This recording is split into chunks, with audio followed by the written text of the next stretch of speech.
And so, as I was saying, this conversation around hormone replacement and contraception, there is a variety of different HRT options, and we're going to talk a little bit more about that in a moment because I like to say there's actual hormone replacement and then there's a load of toxic crap we put people on. And Is that the technical term? I'm claiming it as a technical term. And the difficulty is that again, under the NIC regulations or the guidelines, the practitioner guidelines for doctors, they are recommended to put people on the synthetic crap first. And I don't know why. I surmise it's financial because the other stuff is more expensive. But we also have an issue where things like PCOS are commonly, endometriosis are commonly medicated with the contraceptive pill. That's actually an off license. That's not what the contraceptive pill was invented for. It's off license. It's not the cure. They don't even say it's the cure, but it's not the cure. And in our experience, it can cause a lot of problems. And so there are options. And again, this is in no way a diagnosis, and all conversations about medication have to go through your GP or a prescribing professional, of which I have mentioned we have one in-house. So it is a really, there is a lot of gravitas around this conversation and a lot of controversy. But the biggest option I just want to come back to is that actually these things are the icing on the cake. We've got to get your foundations of health right. So we kind of expect the contraception to fix the PCOS or the HRT to fix the perimenopause, but unless our gut is absorbing, these things are actually just going to make us feel 10 times worse. So we've got to get our guts working. We've got to get our diet right. We've just got to get all of that stuff right so that these things actually have any chance of working. Because even if you're on the good stuff, it's just, you're not setting it up for a win. You're just not unless you get those foundations in place. And why do you call it synthetic crap?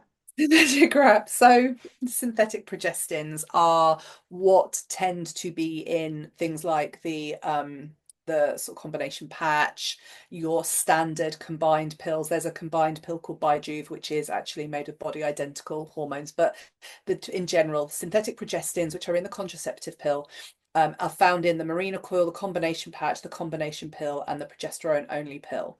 Uh, Unless it's called Eutrogestin or Geprentix. We're going to come on to that in a moment. So, but in general, it basically, if it's called levonorgestrel, or there's another one, norethestrosterone, I can never say them. If it looks like a chemistry word in your progesterone, it's this.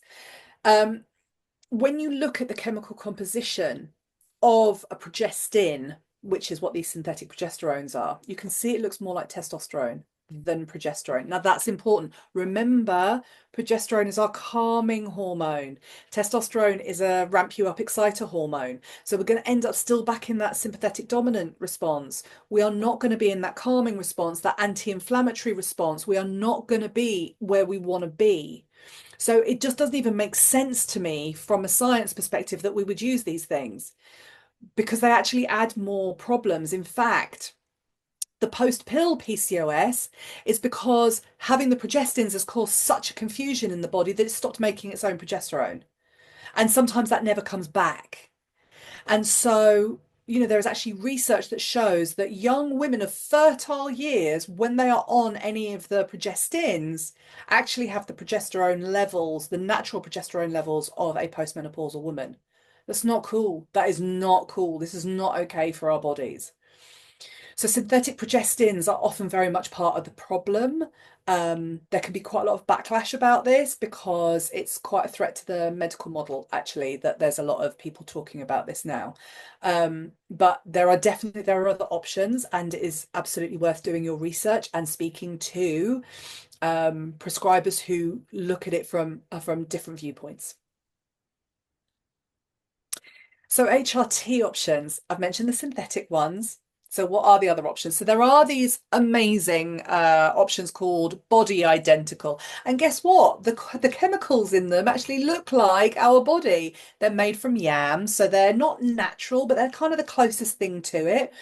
In the UK, the natural progesterone is called Eutrogestin. There's now one called Geprentix. Cyclogest is also micronized. Or there is this combination called Bijuve, and that's a pill. In the UK, if we get the Geprentix or the Eutrogestin, it will come with an estrogen. And so that might be the patch, the estradiol patch. It could be a spray, or it could be this pump. That's the great options. Everything comes with risk, but as I say, the problem with menopause is the menopause itself is going to harden our arteries. It's going to cause us all these problems. It's a life-limiting condition. We're damned if we do, and we're damned if we don't. But the risks associated, go do your research, don't take my word for it, but the risks associated with body identical hormones is substantially less than the synthetics. It even says that on the NIC practitioner guidelines website. In fact, we have put the current guidelines onto our website for you to have a look. It actually states that the body identicals come with fewer associated risks like stroke and heart attack and cancer, but that practitioners are recommended to try the synthetics first. Beats me. I don't understand. So that's the body identical HRT options.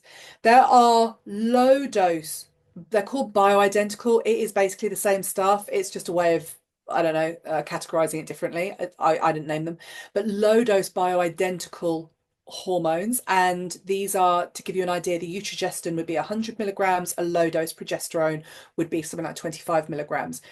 These you can get from functional doctors. You can actually get them from our practitioners as well. We can signpost to them. Again, it's not something we're allowed to recommend, but we can definitely, that's something you can buy.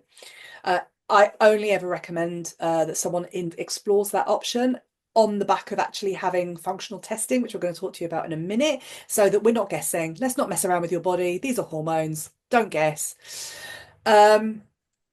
And some of the low dose options are also really, really relevant for other conditions as well. They can be really a game changer for other conditions like PMDD, not just menopause. So they're really worth exploring, again, on the back of having a functional test. And then there are herbal options, including the adaptogens we talked about to bring down the stress profile, but old-fashioned herbs, soy, maca, black cohosh, all these things can be in the mix when it comes to hormone balancing So you talked for about the for low dose. menopause, for menopause and other conditions. So you talked about the low dose bioidenticals, but there's Mm. also compounded bioidenticals that are available from functional doctors. And again, we signpost we can work with.